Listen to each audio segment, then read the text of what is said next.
हमदुनसल्ली अला रसूलिल करीम अम्मा बाद फ़ाउज़ु बिल्लाहि मिनश्शैतानिर रजीम बिस्मिल्लाहिर रहमानिर रहीम रब्बिश इश्रह ली सदरी व यस्सिर ली अमरी वहलुल उक़दतम मिन लिसानी यफ़क़हू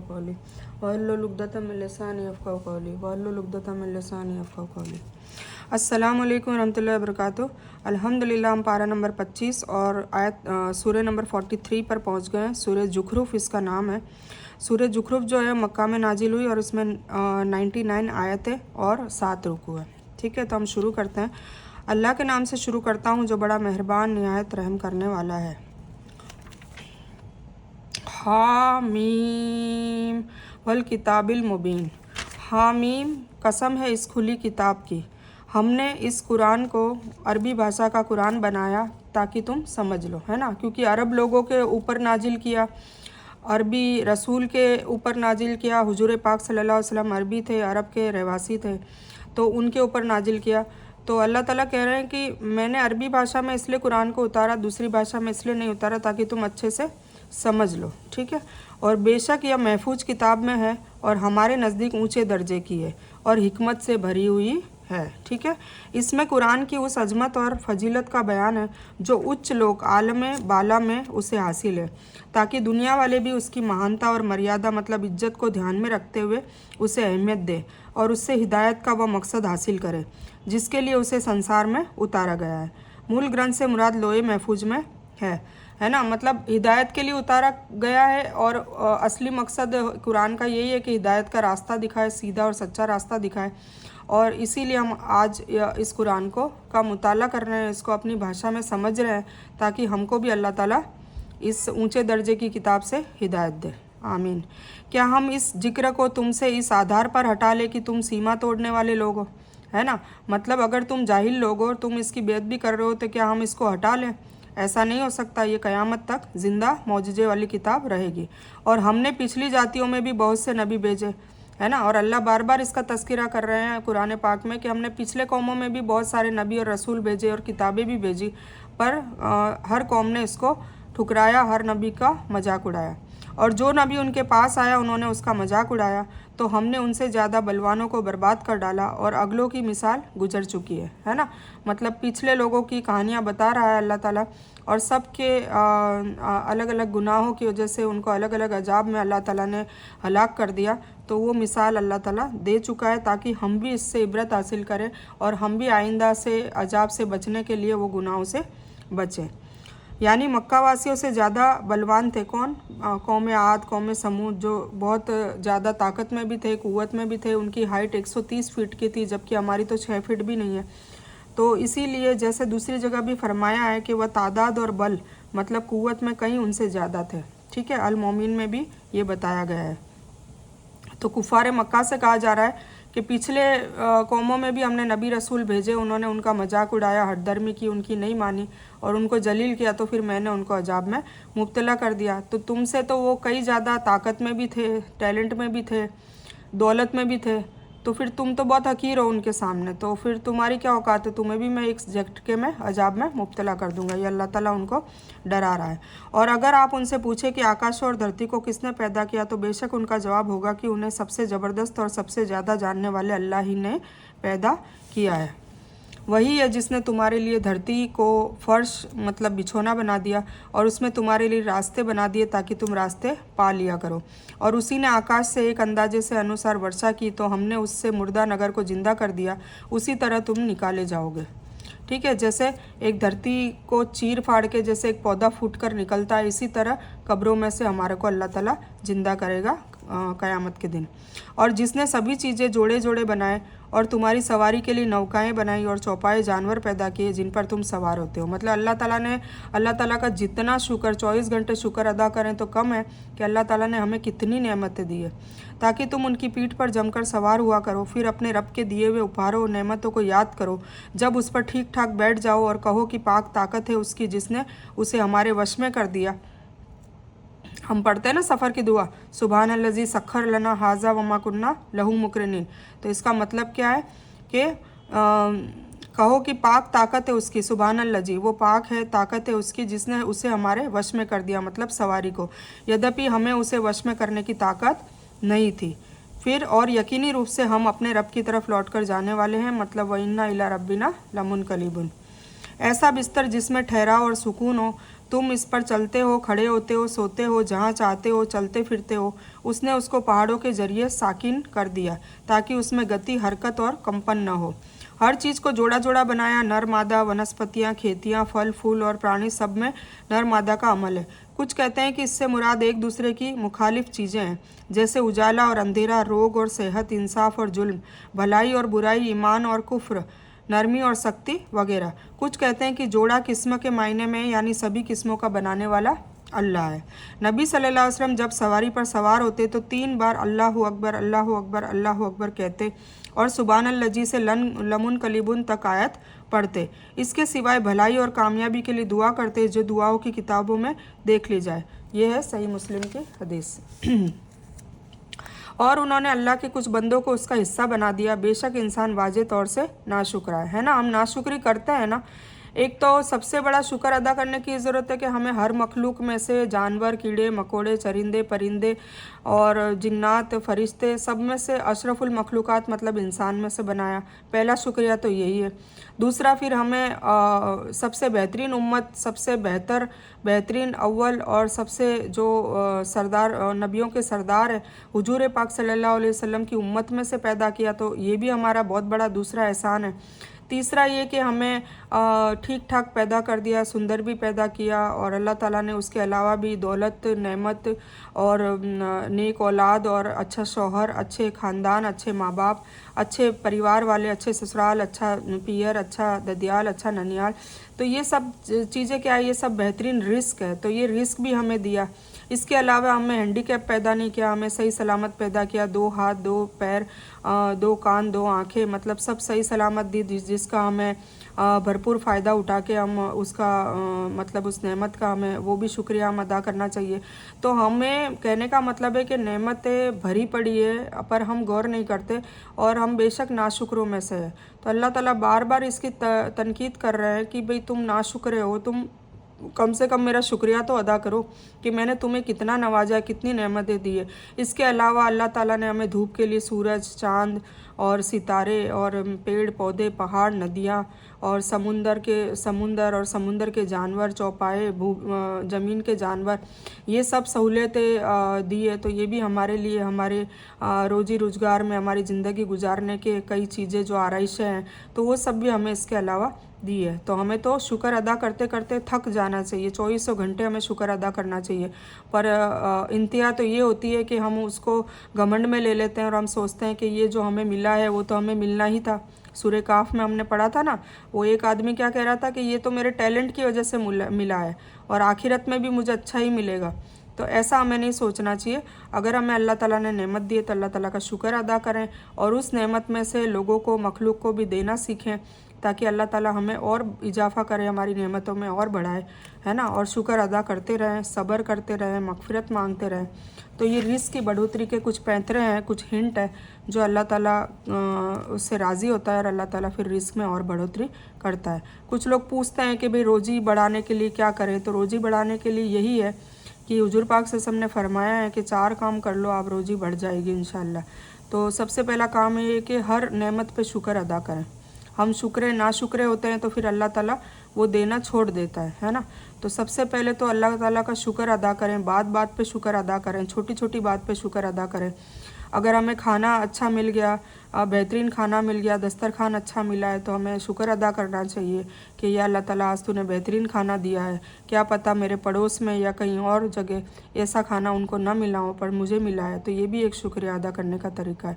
तो ऐसी छोटी छोटी बातों पर, नया कपड़ा पहनते हैं, कहीं नई सवारी पर बैठते हैं या कोई नई जगह जाते हैं, कोई नई जगह घूमने जाते हैं, तो ये सारे शुक्र अदा करने के मौके हैं, तो वो हमें गंवाने नहीं चाहिए। और हमें मखलूक के सामने भी सिर्फ सेखी बगाड़ने के लिए नहीं, पर अल्लाह ताला की तारीफ़ की नीयत से हम उनको भी ये बता सकते हैं कि अल्लाह ताला ने हमें इतनी नेमतों से नवाजा है। तो ये हो गया एक काम। दूसरा काम ये कि सिला रहमी अपने रिश्तेदारों से करें, अपने रिश्तेदारों से जोड़ बना के रखें। अगर कोई तुम्हें रिश्तेदार हैरान करता है, जुल्म करता है, तो उसको उसके हाल पे छोड़ दें, उससे बदला लेने की न सोचें और उसके बराबर ना हो, बस उसके लिए हिदायत के लिए दुआ करते रहें, उसे माफ़ कर दें। तो अल्लाह ताला माफ़ करने वाले को और सिला रहमी करने वाले को और दिल साफ़ रखने वाले को, जो दिल में बुग़्ज़ ना रखे, तकब्बुर ना रखे, घमंड ना रखे, हसद ना रखे, जलन ना रखे, बदला लेने की भावना ना रखे, तो ऐसे बंदे को अल्लाह ताला रिस्क से अता करता है, रिस्क बहुत देता है। तो दूसरा काम ये हो गया कि आपको सिला रहमी करनी है, अपने रिश्तेदारों से, अपने पड़ोसियों से, सबसे बना कर रखना है। अगर आप कुछ भी नहीं कर सकते तो आप एटलीस्ट उनसे मोहब्बत से पेश आएँ, उनसे बद अखलाकी ना करें और दुआ सलाम तक रहें। अगर कोई इतने जालिम है, आपको बहुत ज़्यादा परेशान करते हैं, बात बात पे तनकीद और लान तान करने वाले लोग हैं, तो आप उनसे किनारा ना करें, बस सलाम दुआ तक रहें। आप उनसे पर बहस ना करें, पर उनके लिए हिदायत की दुआ ज़रूर मांगे, ठीक है। तो दूसरा ये हो गया। तीसरा, कसरत से इस्तग़फ़ार करते रहें, क्योंकि देखिए जाने अनजाने में हमारे गलत फ़ैसलों की वजह से, हमारे लिए वे गलत बिना मशवरे हम फ़ैसले कर लेते हैं, हमारी गलत आदतें या कोई गुनाह ऐसे हो रहे होते हैं जिससे अल्लाह नाराज़ होता है, तो उससे भी रिस्क हमारी छीन ली जाती है। तो वो गुनाह के लिए हम तौबा भी करें, दोबारा न करने, ऐसा नहीं कि हम मग़फ़िरत मांगते रहें और गुनाह भी बरकरार है, तो वो उसको तौबा नहीं कहते। तौबा का मतलब ये है कि जो हो गया वो हो गया, जाने अनजाने में हो गया, अब उसकी मलामत, अब उसके लिए रोना है, अब उसके लिए अल्लाह ताला को मनाना है, मग़फ़िरत मांगनी है। और बेशक अल्लाह ताला रहमान है, रहीम है, वो माफ़ भी कर देता है अगर हमारी शिद्दत से और दिल से हम अगर माफ़ी मांगे तो। और फिर हमें दिल से तौबा भी करनी है। मग़फ़िरत और तौबा में ये फ़र्क है, मग़फ़िरत ये है कि पास्ट में हो गए जो गुनाह हैं उसको हम माफ़ करवाएं अल्लाह ताला से और आमाल नामे में वो डिलीट करवा दें, उसकी जगह नेकियां आ जाए। और तौबा का मतलब ये होता है कि हम दोबारा वो गुनाह के नज़दीक भी न जाएं, नज़दीक भी न भटके, ना इब्लिस के चंगुल में आए और ना वो गुनाह करें, ठीक है। तो वो पक्का वादा होता है अल्लाह को कि अल्लाह ताला जो हो गया वो हो गया, अब आइंदा से मैं जो भी गुनाह मैं कर रहा था या जो भी गुनाह दुनिया में है वो कोई भी गुनाह के आड़े नहीं होऊंगा, बस मैं तेरी रज़ा के लिए अपने आप को नेक बनाना चाहता हूँ, अपनी इस्लाह करें। तो ये अल्लाह ताला को बहुत पसंद है, ठीक है। तो ये हो गया इस्तग़फ़ार, मतलब कसरत से इस्तग़फ़ार करें। और चौथा काम है कि सदका करें, लोगों को देना सीखें, लोगों को अपना माल खर्च करें। अगर माल कम है, आप ज़्यादा माल नहीं दे सकते, आप में ताकत नहीं है, तो आप 1 रुपया 2 रुपया जो भी आपसे बन पड़े तो आप वो देना सीखें, अल्लाह की राह में खर्च करें, जितनी आपकी हैसियत है उसके हिसाब से करें। तो जितना अल्लाह ताला का खुद का वादा है कि अगर मेरी राह में तुम 1 रुपया खर्च करोगे तो मैं 10 रुपया दूंगा। तो इस तरीके से रिस्क बढ़ता है। तो मैंने आज आपको बता दिया कि 4 तरीके हैं, 4 तरीक़ों को अगर आप अपनी ज़िंदगी में अमल में लाएंगे तो इंशाअल्लाह आप खुद देखेंगे कि आपके रिस्क में बढ़ोतरी होती है, ठीक है। अब लोग, एक बात और वाजे कर दूं कि लोग रिस्क समझते हैं सिर्फ दौलत को। रिस्क सिर्फ दौलत नहीं है, रिस्क खुशी है, रिस्क सुकून है घर का, रिस्क अच्छा शौहर है, रिस्क अच्छी बीवी है, रिस्क अच्छे बच्चे हैं, रिस्क अच्छा स्टेटस है, रिस्क अच्छी शोहरत है, रिस्क अच्छी दौलत है, रिस्क अच्छी सवारी है, रिस्क वसी घर है, बहुत बड़ा घर है, सुकून वाला घर है, रिस्क अच्छे रिश्तेदार हैं, है ना, रिस्क अच्छे दोस्त हैं, रिस्क अच्छे पड़ोसी हैं। तो ये सब अच्छी रिस्क में आता है, ठीक है। तो जब रिस्क बेहतरीन हो जाएगी तो हमारे ज़िंदगियों में आसानियाँ और सुकूनत अपने आप हो जाएगी। मैं ये नहीं कहती कि हालात नहीं आएंगे, अल्लाह ताला ने खुद लिखा है कि मैं आजमाइश करूँगा हर बंदे की, और आजमाइश होती रहेगी। पर आजमाइश होने के बाद भी हमें ना दुख होगा, ना गम होगा, ना शौक़ होगा, और ना हम रंज गम में मुब्तला होंगे, ना हम डिप्रेशन में आएंगे। हमें अजीब सी ताकत, क़ुव्वत और सकीनत अल्लाह ताला ऐसी देगा कि उसको लड़ने की ताकत भी हो जाएगी, उसमें हम मशवरे करके दिमाग और क़ुव्वत से, हमारा टैलेंट से, अक्ल से उसमें से निजात भी पा लेंगे और बस हम सुकून की लाइफ जीते रहेंगे, ठीक है। तो कुल मिला के ये है कि रिस्क सिर्फ दौलत को ना समझे, रिस्क हर तरह की जो नेमत है जिससे हम सुकून में रहते हैं वो होता है असली रिस्क, ठीक है। तो अल्लाह ताला हमें हमारे सबकी रिस्क में कुसादगी करे, और ये 4 चीज़ें अगर आपने अमल में ला दी तो इंशाल्लाह आपकी रिस्क में कुसादगी होगी, ये मेरा वादा है। क्या अल्लाह ताला ने अपनी मखलूक में पुत्रियां तो खुद रख ली और तुम्हें पुत्रों से मुज़य्यन किया, है ना। मतलब कुछ लोग कहते थे कि फ़रिश्ते हैं जो अल्लाह ताला की नाउज़ुबिल्लाह बेटियां हैं, तो अल्लाह ताला इस चीज़ को वाजे कर रहे हैं। उनमें से किसी को जब उस चीज़ की खबर दी जाती है जिसकी मिसाल उसने अल्लाह रहमान के लिए बयान किया है, तो उसका मुंह काला पड़ जाता है और वह गमगीन हो जाता है। या क्या अल्लाह की औलाद पुत्रियां हैं जो गहनों में पले और झगड़े में साफ़ न कर सके, है ना।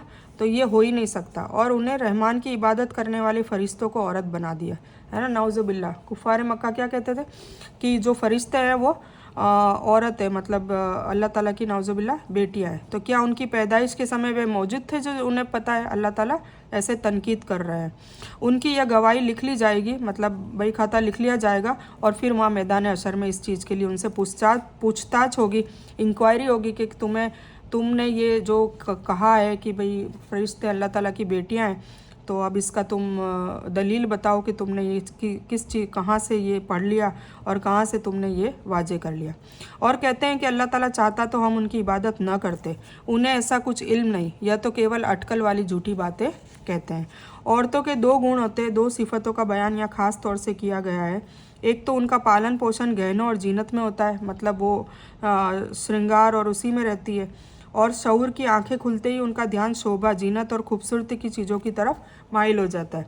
इस बयान से मतलब यह है कि जिनकी हालत यह है वे अपनी शख्सियत का सुधार करने की भी योग्यता और क्षमता नहीं रखती। अगर किसी से वाद विवाद हो तो वो अपनी बात भी सही ढंग से फितरी तौर पर शर्म की वजह से वाजे नहीं कर सकती, न अपने मुकाबिल के दलील की तोड़ भी कर सकती है। यह औरत की वह दो फितरी कमजोरियां हैं जिनकी वजह से पुरुष स्त्री पर एक गुना ज़्यादा फजीलत रखते हैं। जुमले के एतबार से भी पुरुष की प्रधानता साफ है, क्योंकि बात इसी बारे में यानी नर नारी में जो अमली फ़र्क है जिसके कारण बच्ची के मुकाबले में बच्चे के जन्म को ज़्यादा पसंद किया जाता था, ये सब हो रही है। क्या हमने इससे पहले उन्हें दूसरी कोई किताब अता की है जिससे मजबूती से पकड़े हुए हैं? मतलब अगर वो कुरान को नहीं मान रहे हैं तो क्या और कोई किताब को वो मानना चाह रहे हैं जो हमने कोई भेज दी है उसको पकड़ बैठे हैं? अल्लाह ताला इस तरीके से अपनी नाराज़गी बयान कर रहे हैं। नहीं, बल्कि ये तो कहते हैं कि हमने अपने बुजुर्गों को एक धर्म पर पाया और हम उन्हीं के निशाने कदम पर चलकर हिदायत प्राप्त है ना। ये हमेशा से हर कौम का एक ही फितना चला आ रहा है कि बस हमारे बाप दादाओं की परंपरा हम नहीं छोड़ेंगे, और आज नाउज़ुबिल्लाह मुसलमानों में भी हर अलग अलग फ़िरक़ों में यही बात आ रही है, यही अटकलें हैं कि हम अपने बुजुर्गों की परंपरा नहीं छोड़ेंगे। जबकि अल्लाह ये कह रहा है कि जो इस किताब में है, इस किताब से अगर कोई बुजुर्ग की बात टकराती है या कोई माँ बाप की बात टकराती है या किसी और आलिम की या पीर की या कोई भी ऐसा मुफस्सिर बड़ा से बड़ा हो, उनकी अगर बात टकराती है हुजूर पाक सल्लल्लाहु अलैहि वसल्लम की हदीस से या कुरान से, तो सबसे पहली बात रखी जाएगी कुरान और हदीस की, क्योंकि उनसे ऊपर कोई भी नहीं है। हुजूर पाक सल्लल्लाहु अलैहि वसल्लम रसूल थे, नबी थे, तो उनके ऊपर तो वही आती थी, अल्लाह ताला उनका करेक्शन भी कर देते थे। तो ऐसा शख्स तो कोई भी नहीं हो सकता ना, चाहे कितना बड़ा बुजुर्ग हो। तो बस बात यही समझने की है कि हमें हुजूर पाक सल्लल्लाहु अलैहि वसल्लम के ऊपर किसी को भी नहीं रखना चाहिए, और यही तो जुर्म है कि हम इतना गुलू कर लेते हैं, इतनी ज़्यादती कर देते हैं किसी बुज़ुर्ग के प्यार में कि नाउज़ुबिल्लाह हम अल्लाह और अल्लाह के रसूल को साइड में रख देते हैं, और यही सबसे बड़ी बिदात और शिरक है। और इसी तरह आपसे पहले भी हमने जिस बस्ती में कोई डराने वाला भेजा, वहाँ के खुशहाल लोगों ने यही जवाब दिया कि हमने अपने बुज़ुर्गों को एक डगर पर और एक धर्म पर पाया है, तो हम तो उन्हीं के पद चिन्हों पर निशाने कदम पर पैरवी करने वाले हैं।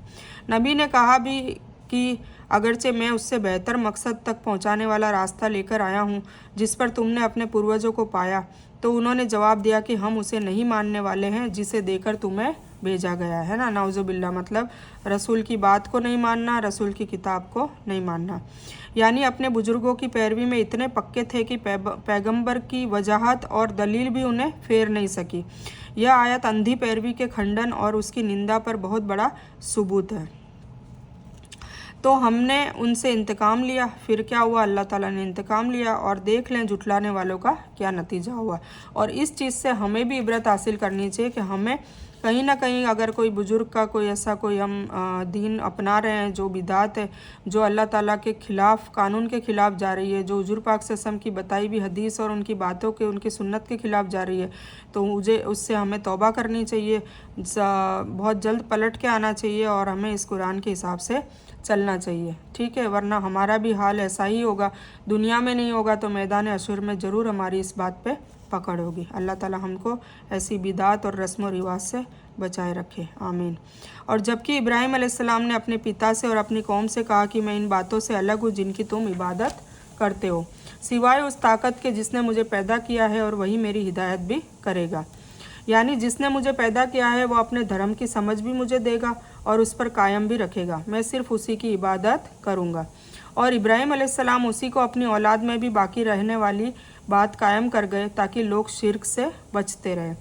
यानी इब्राहिम की औलाद में एक मुवहिद मतलब एकेश्वरवादी इसलिए पैदा किए ताकि उनकी तौहीद की नसीहत से लोग शिर्क से रुकते रहें।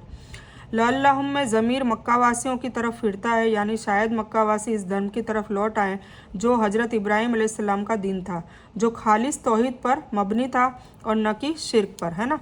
इब्राहीम अलैहिस्सलाम सिर्फ़ और सिर्फ अल्लाह की इबादत करते थे और तौहीद पर रहते थे, तो तौहीद पर साबित कदम थे। बल्कि मैंने उन लोगों को और उनके पूर्वजों को सामान अता किया, यहाँ तक कि उनके पास सच और वाज़े तौर पे सुनाने वाला रसूल आ गया, और सच के पहुँचते ही वे बोल पड़े कि यह तो जादू है और हम इसका इनकार करने वाले हैं, और कहने लगे कि यह कुरान इन दोनों बस्तियों में से किसी खुशहाल इंसान पर क्यों नाजिल नहीं किया गया। दोनों नगरों से मुराद मक्का और ताइफ है, और बड़े व्यक्तियों से मुराद ज़्यादातर भाष्यकार मतलब मुफस्सिरों के करीब मक्का का वलीद पुत्र मुगीरा और ताइफ का उर्वा पुत्र मसूद सक्की है। कुछ ने दूसरे लोगों के भी नाम किए हैं, ठीक है। मतलब जो बड़े घराने के लोग हैं उस पर क्यों नहीं उतरा, गरीब पर क्यों उतरा, यतीम पर क्यों उतरा, ये चीज़ों का उनका एतराज़ था। क्या आपके रब की रहमत को ये तकसीम करते हैं, मतलब अल्लाह ताला कहता है कि अल्लाह जिसे चाहे उसे दे, तो क्या तुम उनके डिसीजन पर तुम शक करोगे। हमने ही उनकी दुनियावी ज़िंदगी का रिस्क उनमें तकसीम किया है ना। और अगर दुनिया में भी अगर उनको खुशहाल इंसान बनाया है, अगर कोई बड़े कबीले वाला बनाया है, उनको इज्जत दी है, शोहरत दी है, तो किसने दी है, अल्लाह ने ही दी है। और एक को दूसरे से बेहतर किया है ताकि एक दूसरे के ताबे कर ले, और जिसे ये लोग जमा करते फिरते हैं उसे आपके रब की रहमत बहुत बेहतर है, ठीक है। मतलब जो दौलत ये इकट्ठा करके बैठे हैं उससे अल्लाह ताला की रहमत बहुत बेहतर है। इस रहमत से मुराद आखिरत का वह वरदान है, मतलब आखिरत में मिलने वाले इनामात है जो अल्लाह ने अपने नेक बंदों के लिए तैयार कर रखे हैं। और अगर यह बात नहीं होती कि सभी लोग एक ही तरीके पर हो जाएंगे, तो फिर रहमान के साथ कुफ्र करने वालों के घरों की छतों को हम चांदी की बना देते और सीढ़ियों को भी जिन पर वे चढ़ा करते थे, है ना। अगर ऐसा होता तो फिर कहना ही क्या। और उनके घरों के दरवाज़ों और तख्त तक भी जिनके वे तकिए लगाकर बैठते हैं, और सोने के भी, और ये सब कुछ यूं ही सा दुनियावी फ़ायदा है, और आखिरत तो आपके रब के करीब केवल परहेजगारों के लिए ही है। मतलब अल्लाह ताला अगर किसी ईमानदार को, नेकोकार को, सखी को अगर गरीब रखता है और दुनियावी जो रिहाइशें हैं, दुनियावी आराम दे है वो नहीं दे रहा है और गरीब रख रहा है, तो अल्लाह ताला समझा रहा है कि अगर ऐसा होता तो दुनिया में ही मैं सोने चांदी के सीढ़ियाँ और मकान बना देता। पर अल्लाह ताला उनको आखिरत में इसका सिला देना चाह रहा है ना, ताकि उनको लालच हो भाई, आखिरत के लिए वो सब्र भी करना सीखे, उसको दुनिया में मोह माया छोड़ दें कि नहीं अभी यहाँ नहीं मिल रहा तो क्या हुआ, आखिरत में जन्नतें मिलेगी और बागात मिलेंगे और नीचे नहरें बह रही होगी, ऐसे हमारे मकान होंगे। तो ये सारी चीज़ों का जो इल्हाम जो वो करता है, वो सोचता है, वो ड्रीम देखता है, सपने देखता है, तो उससे फिर उसको सब्र भी आता है कि नहीं चलो यहाँ नहीं मिल रहा कोई बात नहीं, यहाँ इज्जत नहीं मिल रही कोई बात नहीं, वहाँ पर इज्जतों से नवाजा जाएगा, यहाँ दौलत नहीं मिल रही कोई बात नहीं, वहाँ दौलतें मिलेगी, वहाँ हम हमारे खुद के चाहने वाले और हमारे परिवार के साथ मसनद लगाए बैठे होंगे, है ना। तो ये सारी चीज़ों को जो अल्लाह ताला ने जो वादे किए हैं, उस वादों के ऊपर ही तो उसको सारा उसको मोटिवेशन मिलता है और फिर वो सब्र करने पर हामी हो जाता है। और जो इंसान अल्लाह की याद से सुस्ती करे, हम उसके ऊपर एक शैतान मुकर्रर कर देते हैं, वही फिर उसका साथी रहता है। फिर उसके पर्दे आ जाते हैं, उसको कुछ समझ नहीं आता, उसके लिए नमाजें भी बहुत भारी हो जाती है, उसके लिए कोई नेक काम करना भी बहुत भारी हो जाता है, और वह उन्हें रास्ते से रोकते हैं और यह उसी ख्याल में रहते हैं कि हिदायत याफ्ता है ना। मतलब शैतान उसको अच्छे रास्ते से रोकता भी है, और सबसे बड़ी बात है कि सबसे बड़ी गुमराही तो यह है कि वो ये भी सोचता है कि मैं हिदायत पर हूँ, मतलब गुनाह कर रहा है पर दिमाग में ये बैठा है उसके कि मैं हिदायत पर हूँ। ये सबसे बड़ा उसके ऊपर जुल्म वो खुद ही अपने आप पर कर रहा होता है। यहाँ तक कि जब वो हमारे पास आएगा तो कहेगा कि काश मेरे और तेरे बीच पूरब और पश्चिम की दूरी होती, तू बड़ा बुरा साथी है। मतलब मैदान हशर में जाएगा तब फिर उस शैतान को कहेगा कि काश तेरे और मेरे बीच में पूरब पश्चिम की दूरी होती, मतलब तू मेरे से कोसों दूर होता और तू मुझे भटकाता नहीं, और तू तो बहुत बुरा साथी मेरा था।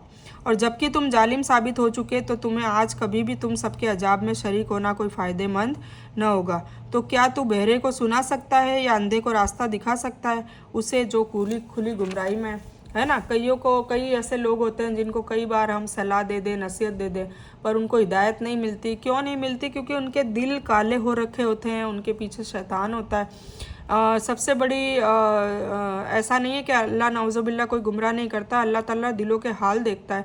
जो अल्लाह ताला को राज़ी ही नहीं करना चाहता, जो अल्लाह ताला की रज़ामंदी के लिए दुनियादारी के मोह माया और गलत कामों को छोड़ना ही नहीं चाहता, तो फिर बाद में उसके पीछे शैतान छोड़ देता है। पहले अल्लाह ताला उसके दिल के हाल को समझता है, उसको देखता है कि इसकी इच्छा क्या है। तो सबसे पहले हमारी चाहत, हमारी नीयत, अगर हमारी चाहत अल्लाह को राज़ी करने की, हिदायत पाने की होगी, तो बेशक अल्लाह ताला हमें हिदायत पे कहीं ना कहीं से, किसी ना किसी रास्ते से ले आता है। और ये मेरा खुद का एक्सपीरियंस है कि मैं कई सालों से हिदायत का रास्ता अल्लाह से मांग रही थी, कंफ्यूज होती थी कि मैं कौन से फ़िरका सही है, क्या है। मुझे जब इल्म कम था, आज से कई सालों पहले की बात है, पर हमेशा मैंने रो रो के यही मांगा कि या अल्लाह ताला मुझे हिदायत का रास्ता दिखा दे।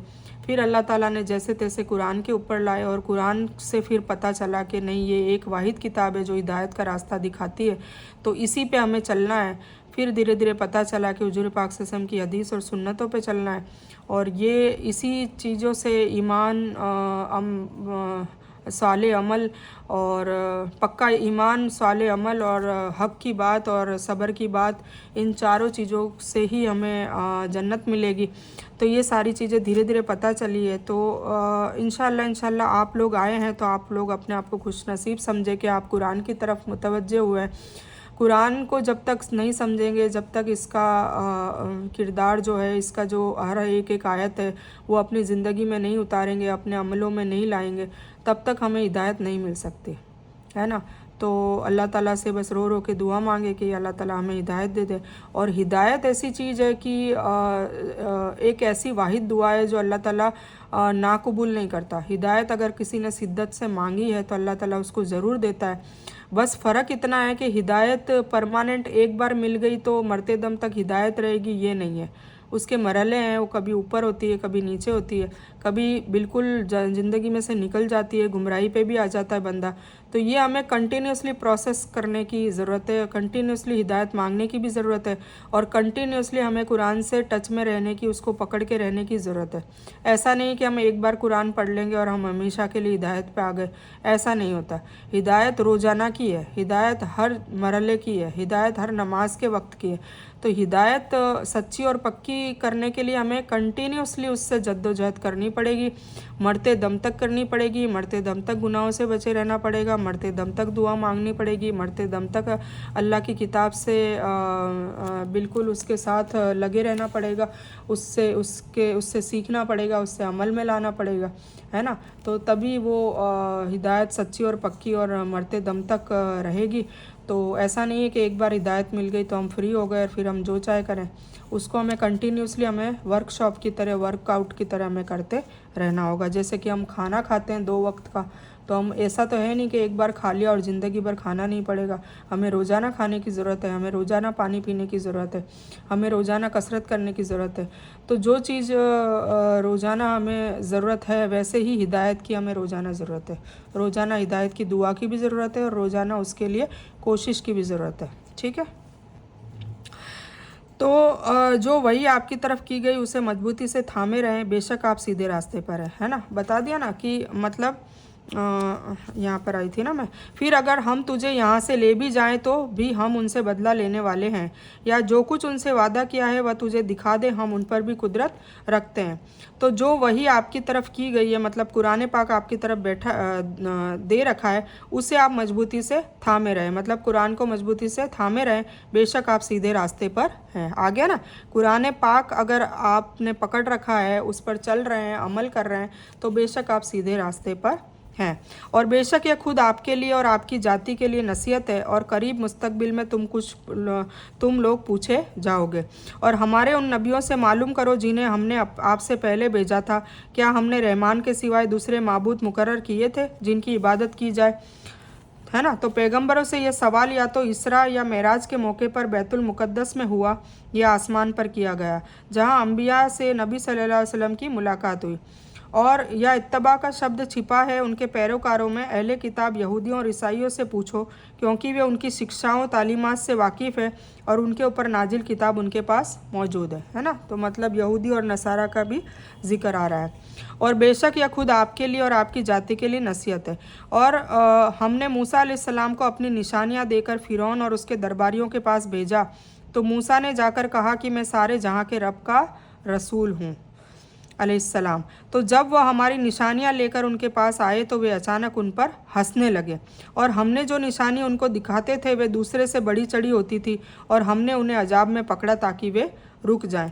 अब इन निशानियों से वह निशानियां मुराद है जो तूफ़ान, टिड्डी दल, जुएं, मेंढक, खून वगैरह के रूप में दिखाई गई। मैंने आपको मूसा अलैहिस्सलाम की स्टोरी इस चैनल पर डाल रखी है, तो अगर आप कुछ लोगों ने सुनी होगी, कुछ लोगों ने नहीं सुनी होगी, तो आप कुरान को सुनते सुनते सारे नबियों की तकरीबन मैंने स्टोरीज़ डाली है, अगर वो सुनेंगे तो आपको कुरान बहुत अच्छे से समझ में आएगा। तो आप वो स्टोरियाँ भी सुने। तो उसमें मैंने बता रखा है कि कई टाइप की निशानियाँ अल्लाह ताला ने मूसा अलैहिस्सलाम को मौजूज़ात दे रखे थे, उसके बावजूद भी वो लोग ईमान पर नहीं आए। ठीक है, जिनकी चर्चा सूरह आराफ में भी आ चुकी है। बाद की हर निशानी पहली निशानी से बढ़कर होती थी, जिससे हज़रत मूसा की सच्चाई स्पष्ट वाजे तर हो जाती थी। और उन्होंने कहा कि ए जादूगर, हमारे लिए अपने रब से उसकी दुआ कर जिसका उसने तुझे वादा दे रखा है, यकीन कर कि हम रास्ते पर लग जाएंगे। फिर जब हमने उन पर अजाब हटा लिया तो उन्होंने उसी समय अपना वादा और अहद तोड़ दिया। और फिरौन ने अपनी कौम में ऐलान कराया और कहा कि ए मेरी जाति के लोगों, क्या मिस्र का देश मेरा नहीं, और मेरे राजमहलों के नीचे जो ये नहरें बह रही है, क्या तुम देखते नहीं? बल्कि मैं बेहतर हूँ इसकी मुकाबले में जो हकीर है और साफ बोल भी नहीं सकता। अच्छा, इस पर सोने के कंगन क्यों नहीं उतरे, या उसके साथ झुंड और घटा बांधकर फरिश्ते ही आ जाते। और उसने अपनी जाति के लोगों को फुसलाया और उन्होंने उसकी मान ली। बेशक वे सारे ही फासिक लोग थे, झूठे लोग थे। फिर जब उन्होंने हमें क्रोधित किया तो हमने उनसे बदला लिया और सबको डुबो दिया, है ना, सबको समुंदर में डुबो दिया। इससे मुराद नील नदी या उसकी कुछ शाखाएं जो उसके राजमहल के नीचे से गुजरती थी। उस जमाने में मिस्र और ईरान के राजा अपनी खुसूसियत दिखाने के लिए सोने के कंगन पहना करते थे और गले में सोने का तोक और सिकड़ी डालते थे, जो उनकी बड़ाई की निशानी समझी जाती थी। इसी वजह से फिरौन ने हज़रत मूसा के बारे में कहा कि अगर उसकी कोई इज्जत की विशेषता होती, मतलब वो रसूल है और उसकी इज्जत है, तो फिर उसके हाथों में सोने के कंगन और गले में तोक क्यों नहीं है ना। मतलब दुनिया वाले दुनिया के हिसाब से सोचते हैं, जबकि रसूल की अहमियत तो कोई मान ही नहीं सकता। रसूल सबसे बड़े होते हैं, है ना। अल्लाह के साथ कलामुल्लाह, अल्लाह के साथ बात करने वाले रसूल मूसा अलैहिस्सलाम, उनकी कितनी बड़ी अहमियत है, पर वो उनको हकीर समझ रहा है और उनकी मजाकें उड़ा रहा है। तो आखिरकार फिर अल्लाह ताला ने क्या किया, उसको समुंदर में डुबो दिया। तो हमने उन्हें गया गुजरा कर दिया, मतलब उसको एक नमूना बना दिया बाद वाले लोगों के लिए। नमूना बना है ना, अभी वो म्यूज़ियम में रखा गया है, रोज़ाना उसके ऊपर गोश्त आता है, रोज़ाना चूहे डाले जाते हैं। तो ये क़यामत तक के लिए अजाब में उसको मुब्तला कर दिया, और हम जैसे लोगों के लिए वो एक नमूना, एक आइडियल बन गया कि ऐसे लोगों जैसा न बने, वरना तुम्हारा असर भी ऐसा होगा।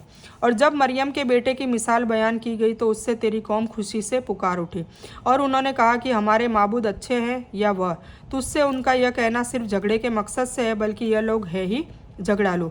वह ईसा अलैहिस्सलाम भी केवल बंदा ही है। अब कुछ लोग, मतलब कुछ कौमों ने अपने रसूलों को ठुकराया, बेइज्जत किया, और कुछ लोगों ने अपने रसूलों को सर पे बिठा दिया, मतलब इतनी गुलू कर दिया मोहब्बत में कि नाउज़ुबिल्लाह अल्लाह का बेटा ही बना दिया। तो ये भी गलत है। तो अल्लाह ताला दोनों तरीक़ों से मना कर रहा है, ज़्यादती भी ना करे और बिल्कुल कमतर भी ना करे। जो जैसा है, जिसका जो मर्तबा है, उसको वैसा समझे। तो फिर नसाराओं ने क्या किया, ईसाइयों ने क्या किया, अल्लाह ताला का बेटा बना दिया ईसा अलैहिस्सलाम को। तो वह ईसा अलैहिस्सलाम भी केवल बंदे ही हैं, ये बताया जा रहा है, जिस पर हमने एहसान किया और उसे इसराइल की औलाद के लिए अपने कुदरत की निशानी बना दिया। कैसे बना दिया? बिना बाप के उनको पैदा किया। अगर हम चाहते तो तुम्हारे बदले फरिश्ते कर देते जो धरती पर एक दूसरे के वारिस का काम करते। और बेशक वह ईसा क़यामत की निशानी है, तो तुम क़यामत के बारे में शक न करो और मेरी बात मान लो, यही सीधा रास्ता है। और शैतान तुम्हें रोक न दे, बेशक वह तुम्हारा खुला दुश्मन है। और जब ईसा अलैहिस्सलाम मोजज़े लाए, मतलब उनके चमत्कार लाते, तो कहा कि मैं तुम्हारे पास हिकमत लाया हूँ, और इसलिए आया हूँ कि जिन कुछ बातों में तुम इख्तिलाफ़ करते हो उन्हें वाज़ेह कर दूँ। तो तुम अल्लाह से डरो और मेरा कहना मानो मेरा और तुम्हारा रब सिर्फ और सिर्फ अल्लाह ही है, तो तुम सब उसकी ही इबादत करो, सीधा रास्ता वही है। फिर इसराइल की औलाद के गुटों ने आपस में इख्तलाफ कर लिया, तो जालिमों के लिए खराबी है दुख वाले दिन के अजाब से। मतलब कुछ लोग ईसा अलैहिस्सलाम से इतनी नफरत करने लगे कि उनका कत्ल करने पे मबनी हो गए, और कुछ लोग इतनी मोहब्बत करने लगे कि अल्लाह ताला का माबू शरीक बना दिया नौजुबिल्ला, और अल्लाह ताला का बेटा बना के उनको भी एक अल्लाह, तीन अल्लाह के नाम से पुकारने लगे। तो ये लोग सिर्फ क़यामत के इंतज़ार में है कि वह अचानक उन पर आ पड़े और उन्हें खबर भी न हो। उस दिन दोस्त भी एक दूसरे के दुश्मन बन जाएंगे सिवाय परहेजगारों के, है ना। मतलब मैदान अशर में सब नफसा नफसी पे होंगे, सब अपनी अपनी फ़िक्र करते होंगे। ए मेरे बंदो, आज तो तुम पर कोई डर कोई भय नहीं है, न तुम गमगीन होंगे। जो हमारी आयतों पर ईमान लाए और थे भी वे मुसलमान। यह क़यामत के दिन उन नेक लोगों से कहा जाएगा जो संसार में सिर्फ अल्लाह की खुशी के लिए आपस में दो प्रेम रखते थे, मोहब्बत रखते थे। जैसा कि हदीसों में आता है कि फजीलत आई है कि बल्कि अल्लाह के लिए दोस्ती और दुश्मनी को पूरे ईमान का आधार बताया गया है। जो हमारी आयतों पर ईमान लाए और थे भी मुसलमान। तुम और तुम्हारी पत्नियां मसरूर और खुश होकर जन्नत में चले जाओ। उनके चारों तरफ सोने के थालों और सोने के गिलासों का दौर चलाया जाएगा। उनके मन जिस चीज़ को चाहेंगे जिससे उनकी आंखें लज्जत हासिल करेगी, सब वहाँ होगा और वह उसमें हमेशा हमेशा रहोगे। और यही वह जन्नत है कि तुम अपने अमल के बदले इसके वारिस बनाए गए हो। यहाँ तुम्हारे लिए बहुत से मेवे जिन्हें तुम खाते रहोगे। बेशक पापी लोग नरक के अजाब में हमेशा रहेंगे। यह यातना कभी भी उनसे हल्की न की जाएगी। अब जो बद लोग हैं, जो गुनहगार हैं, उनके लिए बताया जा रहा है कि वो हमेशा जहन्नम में रहेंगे और उनकी जो अजाब है वो कभी हल्का नहीं किया जाएगा, वो बढ़ता ही रहेगा। और हमने उन पर जुल्म नहीं किया, बल्कि वो तो खुद ही जालिम थे, खुद ही थे ना, खुद ही उन्होंने बदकारी की, अल्लाह का हुक्म नहीं माना, तो उन्होंने अपने आप पे जुल्म किया। और वे पुकार पुकार कर कह रहे होंगे कि ए मालिक, तेरा रब हमारा काम ही तमाम कर दे। वह कहेगा कि तुम्हें तो हमेशा रहना है। मतलब वो फिर वहाँ इल्तिजा करेंगे कि हमें वापस दुनिया में भेज दे, अब हम नेकी के काम करेंगे, अब हम ईमान लाएंगे, अब हम गुनाहों से बचेंगे। पर अल्लाह ताला क्या कहेगा, टाइम ओवर हो गया, अब आप जो भी जिसको जो मिल चुका है, अब वो हमेशा हमेशा वहीं पर रहना है। हम तो तुम्हारे पास हक ले आए, लेकिन तुम में से ज़्यादातर लोग हक से नफ़रत करने वाले थे, है ना। मतलब जब कुरान सुनाया जाता था तब तो वो मानते नहीं थे, तो अल्लाह ताला ने कहा जब हक लेकर आए थे तो हक से तुम नफ़रत करते थे, अब तुम्हें हमेशा हमेशा के लिए जहन्नम में ही रहना पड़ेगा।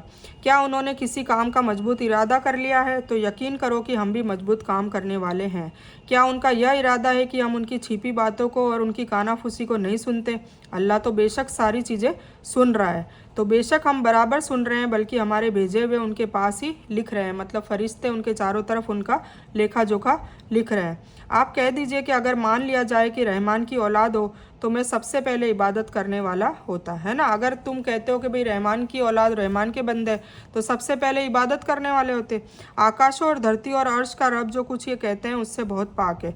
अब आप उन्हें इसी वाद विवाद और खेल कूद में छोड़ दीजिए, यहाँ तक कि उन्हें उस दिन का पाला पड़ जाए जिनका ये वादा दिए जाते हैं, मतलब क़यामत का। और वही आकाशों पर भी माबूद है, धरती पर भी वही इबादत के लायक है, और वह बड़ा हिकमत वाला और पूरा जानने वाला है। और वह बड़ी बाबरकत जात है जिसके पास आकाशों और धरती और उनके बीच का राज्य है, और क़यामत का इल्म भी उसी के पास है, और उसी की तरफ तुम सब लौटाए जाओगे।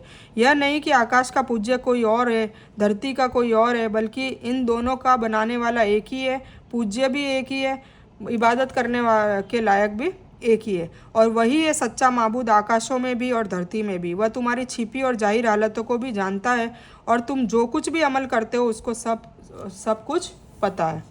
सच बात से मुराद कलमा ला इलाहा इल्लल्लाह है, और यह कबूल करना सूझबूझ के बिना पर हो, केवल रीति रिवाज और बुजुर्गों की रस्म के रूप में न हो। मतलब सही में ला इलाहा इल्लल्लाह का मतलब समझें, और सही में ला इलाहा इल्लल्लाह मतलब नहीं कोई अल्लाह के सिवा माबूद पूजने के लायक, इबादत के लायक। तो हकीकत में फिर उसके और बंदे के बीच में कोई नहीं आना चाहिए। तो यह मुँह उसे कलमा तौहीद के अदा करने वालों को पता हो कि इसमें केवल एक अल्लाह का इकरार, दूसरे सभी माबूदों का इनकार है, फिर उसके मुताबिक अमल भी हो। ऐसे लोगों के हक़ में सिफारिश करने वाले की सिफारिश फ़ायदेमंद होगी, वरना यह मुराद है कि सिफारिश करने का हक़ सिर्फ़ ऐसे लोगों को मिलेगा जो सच का इकरार करने वाले होंगे, जैसे अम्बिया, औलिया और फरिश्ते, न कि झूठे माबूदों को जिन्हें मुशरिक अपना सिफारिशी समझते हैं। और जिन्हें ये लोग अल्लाह के सिवाय पुकारते हैं वे सिफारिश करने का हक नहीं रखते। हाँ, सिफारिश के लायक वही है जो सच बात को कबूल करे और इल्म भी हो, है ना, हक बात को जो कुरान पाक में लिखी है। और अगर आप उनसे पूछें कि उन्हें किसने पैदा किया तो ज़रूर ये जवाब देंगे कि अल्लाह ने। फिर ये कहाँ उल्टे जाते हैं, एक तरफ तो कहते हैं अल्लाह ने पैदा किया और दूसरी तरफ अल्लाह के सिवाय किसी और की पूजा पाठ कर रहे हैं। और उनका पैगंबरों का ज़्यादातर यह कहना कि ए मेरे रब, बेशक ये वे लोग हैं जो ईमान नहीं लाते। तो आप उनसे मुंह फेर लें और विदाई का सलाम कह दें और उन्हें खुद ही जल्द मालूम हो जाएगा क्या सच है क्या झूठ। ठीक है, तो माशाल्लाह सूरह ज़ुखरूफ यहाँ ख़त्म होती है और यहाँ पर तौहीद और शिर्क से बचने की और तौहीद पे डटे रहने की और इस सूरह में ज़्यादातर अल्लाह के वजूद की और आखिरत की बात बताई गई है। तो आई होप आपको समझ आ गई होगी। तो इस बयान में कुछ भी दीन की अच्छी और हक बात आई हो सिर्फ़ और सिर्फ अल्लाह की तरफ से है, और बुरी या गलत बात जो गलती से या जज्बात में आकर मेरे मुंह से कुछ भी गलत वर्ड या कोई बात निकल गई हो तो वो मेरी तरफ से है। और इस गलती के लिए मैं अल्लाह अज़्ज़ व जल से और आप सभी लोगों से माफ़ी की तलबगार हूँ। मैं कोई आलिमा नहीं हूँ, सिर्फ तालिब इल्म हूँ। अल्लाह मेरी कोशिश से आप सभी को सही नफ़े बख्श इल्म पहुँचाए और मैं आप लोगों की हिदायत और हिकमत में सदकाए जारिया बनूँ, बस मेरी यही तमन्ना है। आमीन सुम्मा आमीन या रब्बल आलमीन। रब्बना आतीना मिन लदुनका रहमतन व हय्यि लना मिन अमरिना रशदा।